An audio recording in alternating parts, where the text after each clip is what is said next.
So you want to know what happened? Alright. I'll let you know. So I was sitting in my kitchen, minding my own business. I thought to myself, you know what? You know what I could go for right now? Jello.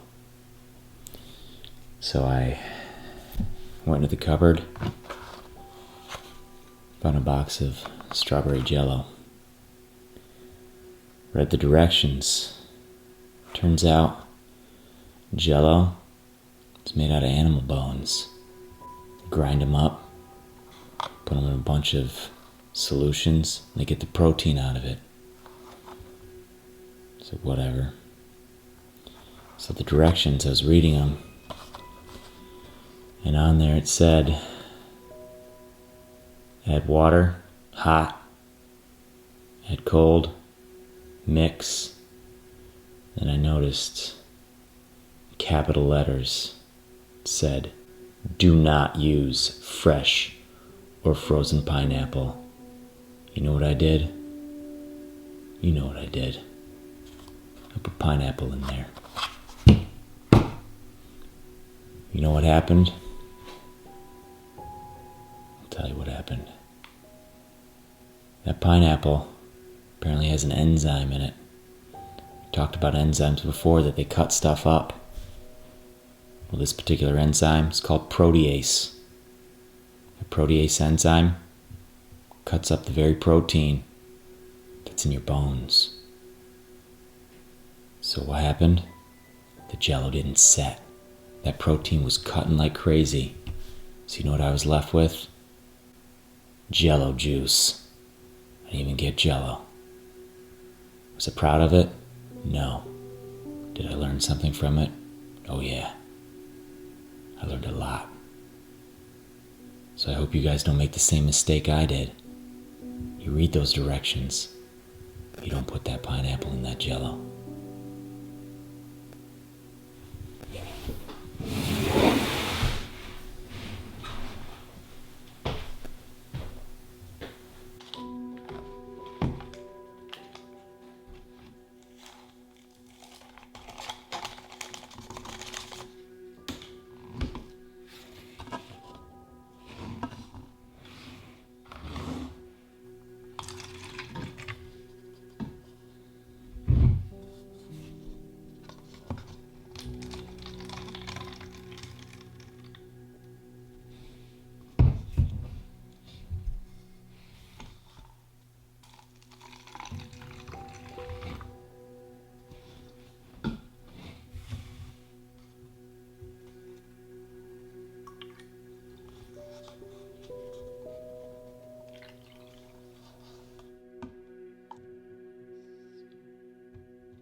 So when I run this lab, I set out a cup, and that cup, I put a black line on it, so each person knows that's the amount of water that you fill in.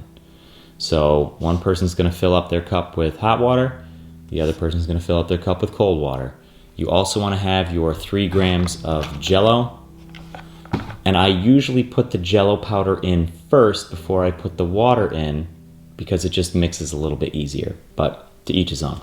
So you're going to mix the solutions back and forth, back and forth, back and forth till you get a pretty good mix, and then you're going to get a pineapple. I was lazy, I just got cut pineapple. It's a little more expensive, but it's easier to deal with. And one of the cups gets a pineapple, the other one does not. The other one that does not, that will be our control group, so we can compare the two. I've had numerous cases where the Jello doesn't set in either cup. And I ask the students, how much gelatin did you put in there? How much powder did you put in? And they'll say, oh, I put in 0.3 grams. I said, what was that, 0.3? I think you mean you want 3.0. You want 3 grams in the cup. I also purposely pick sugar-free Jello because it's a sticky mess if you have sugared Jello. Put it in the fridge next day. Hopefully you have one that's set. And again, it's allowed to set because those protein molecules are allowed to form in those long chains. And the one that it doesn't set is the one with the pineapple because that enzyme protease is chopping up all of that protein inside the gelatin. And that's why they say don't put fresh or frozen pineapple in there.